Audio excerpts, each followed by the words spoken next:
splitting atau pembagian kuota haji adalah 92% untuk ibadah haji reguler dan 8% untuk ibadah haji khusus.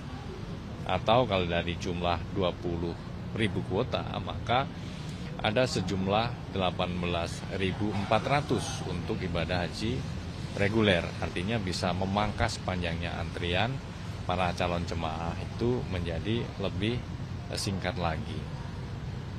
Namun demikian, karena di splitting menjadi 50%, maka kuota haji reguler cuman bertambah 10.000.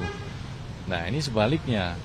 Kuota haji khusus yang seharusnya hanya mendapat 8% atau 1.600 bertambah secara signifikan menjadi 10.000. Artinya apa? Pertambahan kuota ibadah haji ini kan juga kemudian berdampak kepada para PIHK atau Biro Travel Haji yang kemudian mengelola kuota haji tersebut, melakukan jual beli. Sehingga dalam proses penyidikan perkara ini, KPK secara runut melakukan pemeriksaan pihak-pihak di Kementerian Agama. Bagaimana proses-proses diskresi itu dilakukan.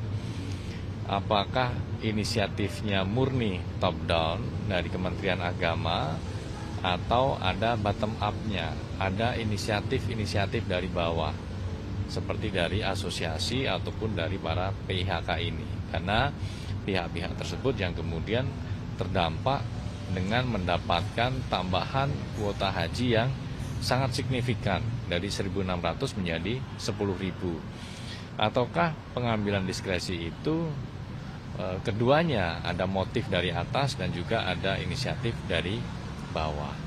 Nah, kemudian pasca dilakukan pembagian kuota ibadah haji tersebut, penyidik juga menelusuri bagaimana pendistribusian dari kuota ibadah haji tersebut.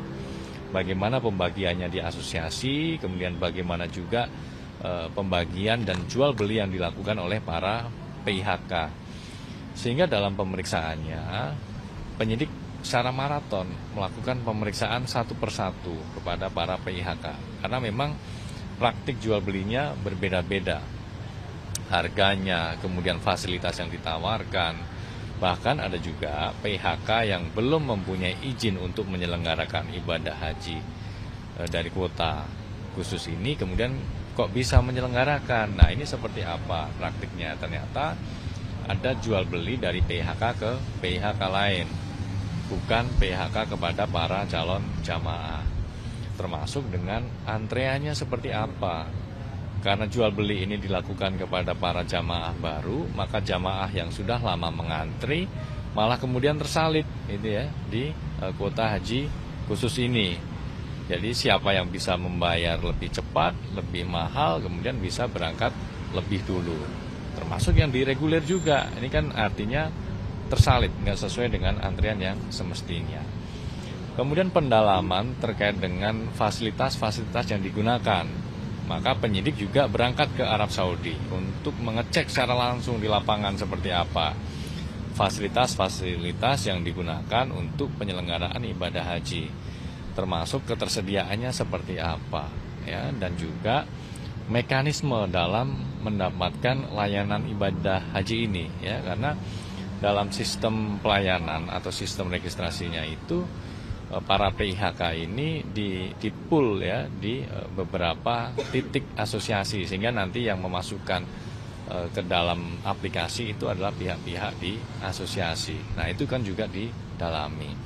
Nah, berkaitan dengan itu juga penyidik juga mendalami terkait dengan aliran-aliran uang dari para PIHK atau Biro Travel Haji ini kepada oknum-oknum di Kementerian Agama atas pengelolaan atau jual beli kuota haji yang dilakukan oleh para biro travel itu. Nah, semua itu didalami baik oleh penyidik dan juga oleh BPK dalam kebutuhan penghitungan kerugian keuangan negara.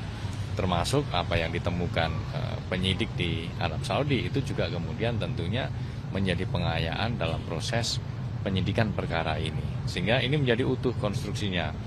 mulai dari awal proses diskresinya yang bertentangan dengan Undang-Undang 8 2019, kemudian pembagian kuotanya, kemudian adanya dugaan aliran uang kepada oknum-oknum di Kementerian Agama. Di sisi lain, di kuota haji reguler ini menyusut secara signifikan. Artinya kuota haji yang seharusnya dikelola oleh Kementerian Agama sebesar 20.000 kalau sesuai niat awal, atau kalau berdasarkan Undang-Undang 8 2019 itu maka berjumlah 18.400, tapi ini kemudian menyusut secara signifikan menjadi 10.000. Artinya kuota haji yang dikelola di reguler ini kan berkurang sangat signifikan. Nah, itu yang kemudian didalami kaitannya dengan dugaan kerugian keuangan negara yang ditimbulkan dari adanya diskresi yang bertentangan dengan ketentuan dan perundangan. Nah, teman-teman, KPK juga berharap bahwa penanganan perkara ini juga menjadi pemantik untuk upaya-upaya pencegahan ke depannya.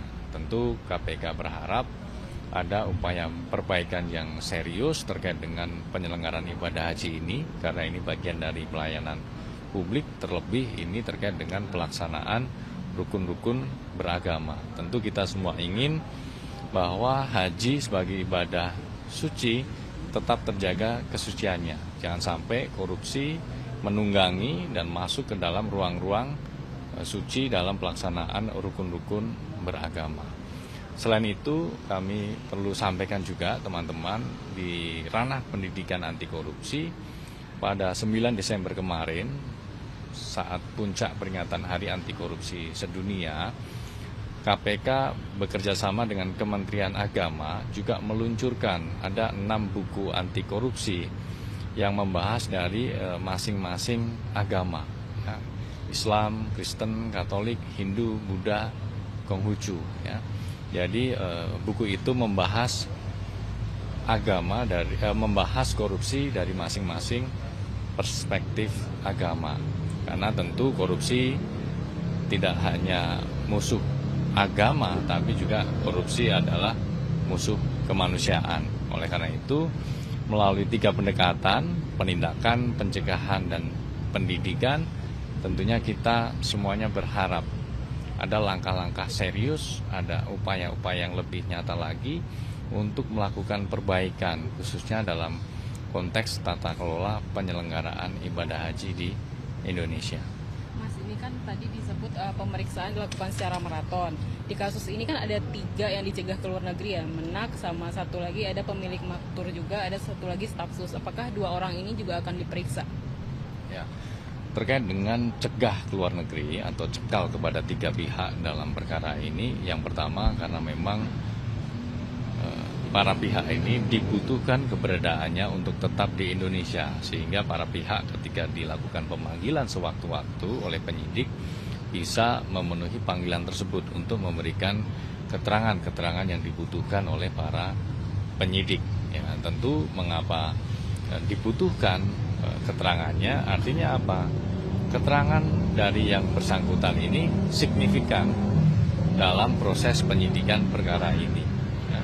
Mulai dari diskresinya, kemudian aliran uangnya. Nah, pihak-pihak yang dicekal ini diduga banyak tahu, ya, tentang konstruksi perkara ini, ya. Oleh karena itu, dengan diperiksanya saksi saudara YCQ dan 7 saksi lainnya, ini melengkapi puzzle-puzzle yang sebelumnya sudah terkumpul dari proses pemeriksaan para saksi, kemudian penggeledahan dengan KPK mengamankan, menyita, dan menganalisis setiap dokumen dan barang bukti elektronik yang diperoleh dari penggeledahan-penggeledahan tersebut.